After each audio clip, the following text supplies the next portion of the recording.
Hi everyone, and welcome to the week 3 sequence.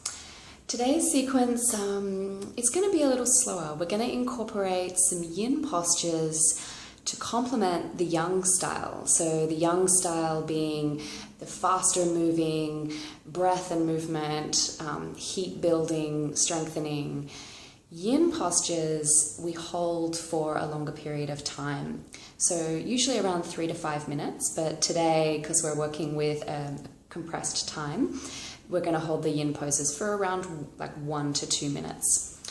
And the goal of working with yin postures, well, there are a number of things that yin does, but working physiologically, we're looking at getting into the fascia.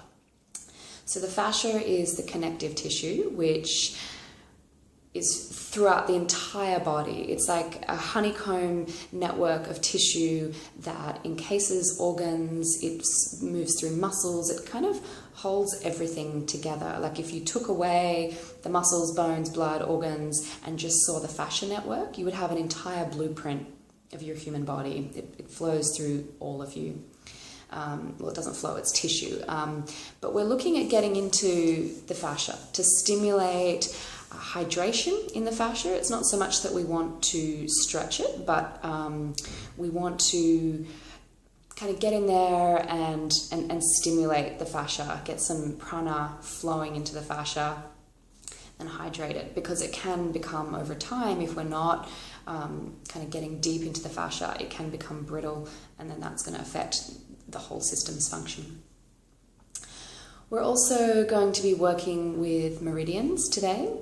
So you might not have heard your yoga teacher talk about meridians before, but there are a number of practitioners out there who are looking at combining the knowledge and wisdom of Chinese medicine with yoga and using yoga poses that specifically stimulate the meridians that correspond with certain organs.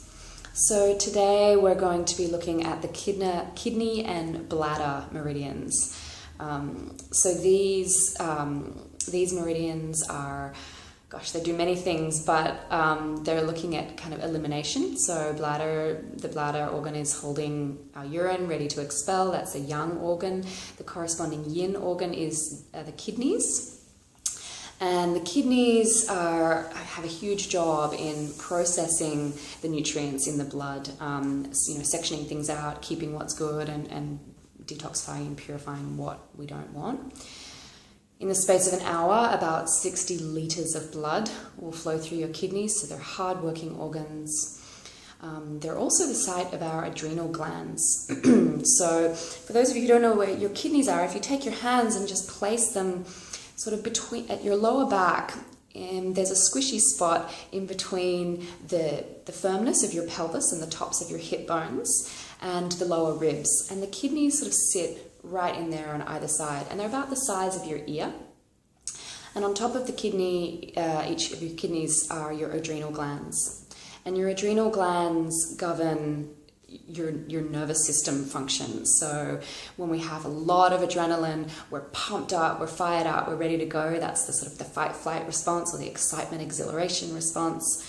And when we are in the parasympathetic mode, that's the rest and digest mode. That's the calming mode of the nervous system.